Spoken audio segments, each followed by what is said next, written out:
guys, it's Ahmed back again for WDSportz with another interview, and today we've got a special guest again, Karthik. Karthik, why don't you introduce yourself? Hi everyone, yeah, I'm Karthik. You might have seen me on YouTube on a fan cam at some point, and also on my own channel that I've got going right now. But yeah, nice to be here. Yeah, it's really good to have you on here.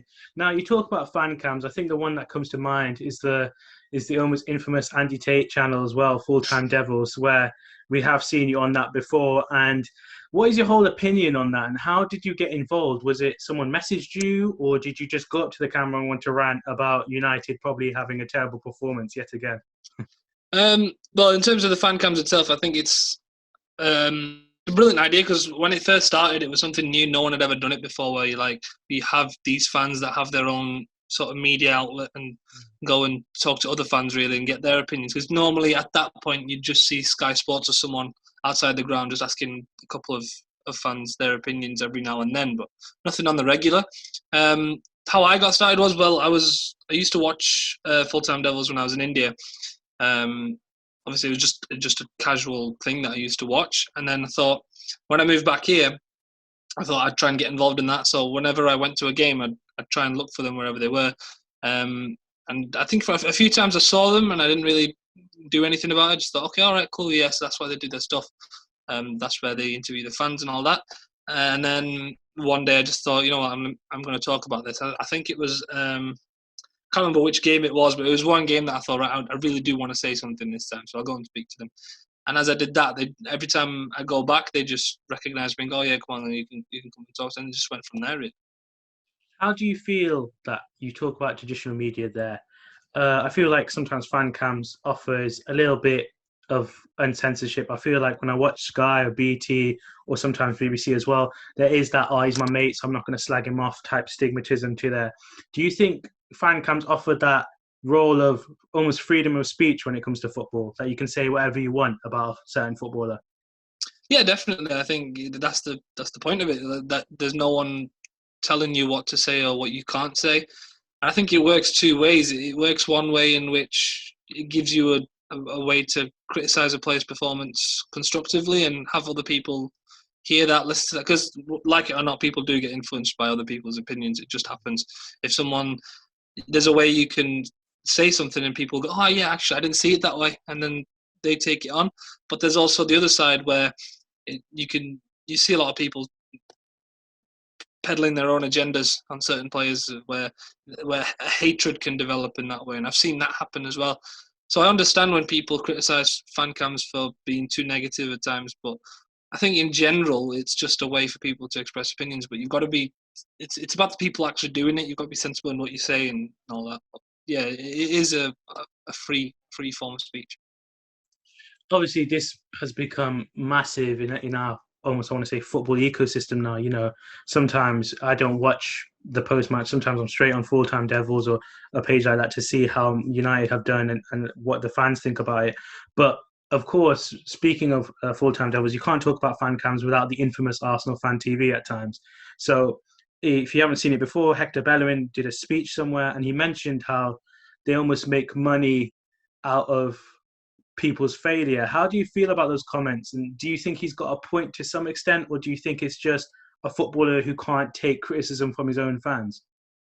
I think, again, like I said, it's a bit of both. In terms of what Bellerin said, I feel he's too focused on the backlash rather than the cause of the backlash, because obviously that was in a time where he himself wasn't performing very well and the team itself just wasn't doing anything worthy to praise. Like, they're only going to be able to praise you if you're playing well. So to start with, you need to start looking at yourself and going, right, okay, I need to do this and that. But I understand him saying that fans need to support the players a bit more. But again, they'll support you if you're doing well, but they'll support you if you're not doing well also. But you can't expect them to come out and go, oh yeah, actually no, I'll forgive him for that bad performance. Especially if it's a consistent thing. But I do understand the fact where he goes, are they thriving off negativity? Because I think they started off on the whole Wenger protest thing, and that's how they sort of got their stance to where they are now. But that's a common misconception, because they don't make their money off views. Not many of their income comes from that. It'll come off sponsors and and adverts and stuff like that. It's not necessarily how many people watch the video or how many people can we negatively influence. But it's a bit of both. I can understand where he comes from, but in those situations, I always go, look at yourself, because if you play well, they're not going to be negative. It's as simple as that. That's a good point. And coming back to yourself, you mentioned before, and you're from India. There is that stigmatism. I get it for being a United fan as well. I'm from Leicester. You know, there's that infamous joke that, oh, you're a Manchester United fan. Well, whereabouts in London are you from? How do you feel about that sometimes, where fans are criticised for not supporting their local team? And do you think sometimes, back in India, I was a diehard fan because you probably stayed up quite late to watch United. Do you think you were the same amount as someone who went to the stadium to watch them?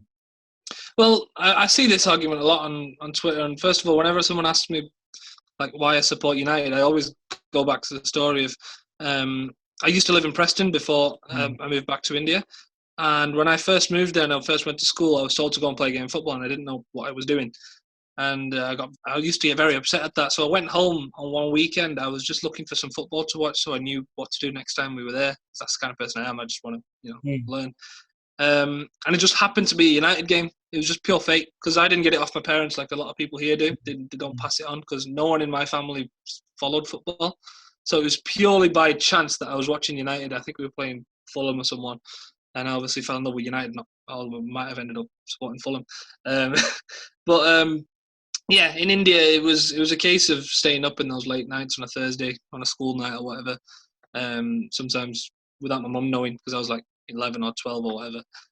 Without my mum knowing, watching the game at midnight or something with the volume down and trying not to scream when we score. But yeah, no, I always see that where they go, foreign fans are just as important as the local ones. And I do agree with that, because merchandise and stuff, most of that comes from abroad. But I don't think there's a need to compare the two. I don't see why people go, oh, actually, if you go to the game, you're better. Or if you stay at home and watch it from abroad at whatever, God knows what time, you're dedicated. I don't like making that comparison, because I've done both now. I go to United quite regularly now, and I enjoy that more than anything else in the world. But I enjoyed it the same amount when I was at home, because I used to love when United played at Old Trafford on a Saturday night or whatever, Saturday afternoon, and it would be nighttime in India. And that used to be a good feeling, like you could hear the crowd. I used to feel like I was there. So yeah, I think if you watch your team often enough, if you try not to miss games, if you know about the history, if you know about the culture of the club, and you know what the club's about, you're just the same as anyone else. Yeah, it's interesting you talk about not knowing what you do when you first started playing football, because we like to talk about football's first memories on this. But it's quite interesting to see now where your career path is going, and it's forgive me, it's quite strange to me how you now are really obsessed with football, and you almost want a career in football now. Do you think your love for United helped that, or do you think I was almost destined to get into the sporting industry anyway? If it wasn't Man United, it would just be another organisation or perhaps another sport. I don't think it was something that I would have done if I hadn't supported United, because I can't think of any sport that I was really passionate about. I used to watch a few sports, like maybe cricket or something, but if it wasn't for United, I wouldn't have the love for football as I do right now.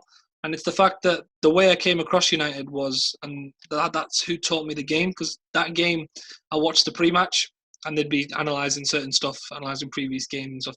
And that's when it started clicking in my head, right, okay, this is what the game's about. This is what they expect from this kind of player, that kind of player. And from there on, it just spiraled. And that's how I got an interest in coaching.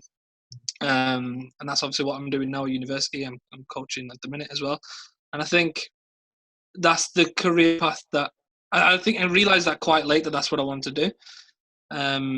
It was around 3 or 4 years ago that I thought, you know what, I want to go into coaching. This is what I want to do. I want to put my expertise that I've gathered over the years from watching football and put it towards coaching. And I think definitely United have influenced me in that, because obviously some of our club traditions is trusting youth, giving them a chance and bringing them through the development process. And I think that's affected me as a coach, because when I'm coaching, that's what I think about, developing the young players, developing players. I don't think about, like, if I was to get to a level where I could be a manager and have to make transfers, I'd like to think that I wouldn't be too dependent on that. I'd look to within and try and develop that.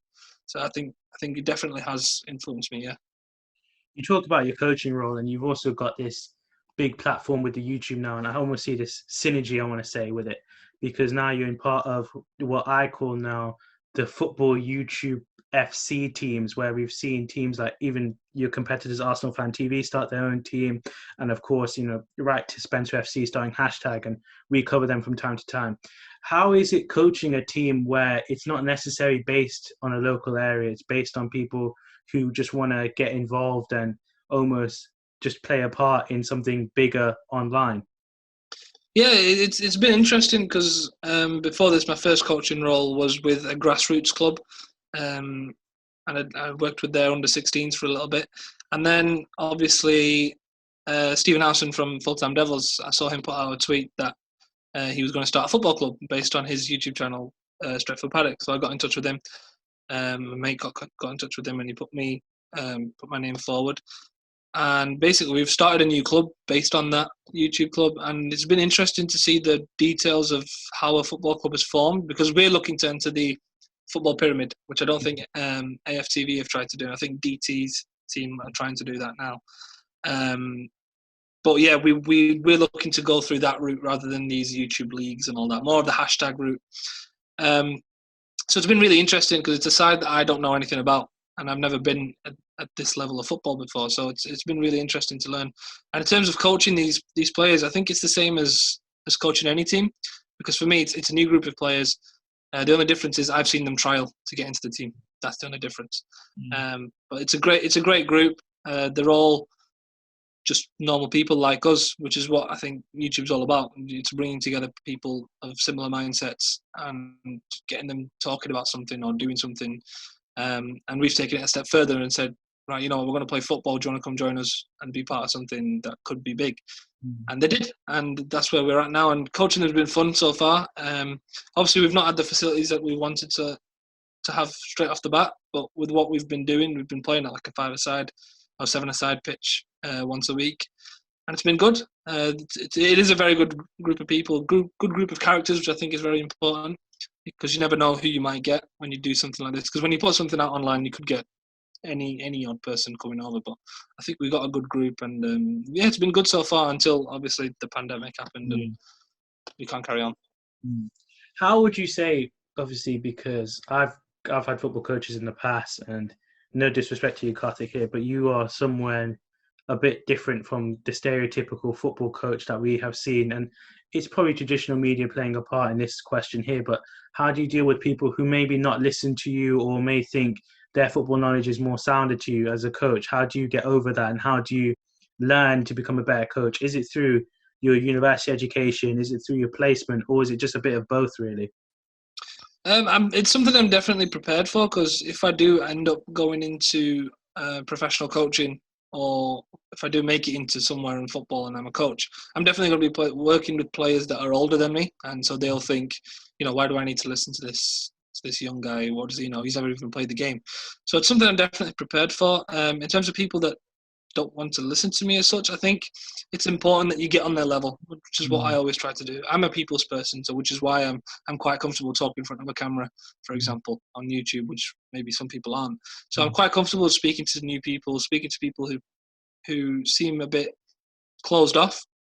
So I always think, how can I, whenever I'm looking at a player, I think, right, before I can coach the guy, I need to be able to earn his respect. So how can I get on a level with him? How can I develop a kind of a relationship there where he's willing to listen to what I have to say? And I like to say that I'm quite good at that, and I've picked it up quite easily.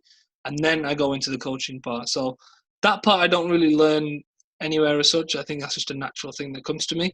The coaching bit, I definitely learn a lot from my university course, because it's other coaches, and we all coach each other during like practical sessions or whatever. And I really pick stuff up off people.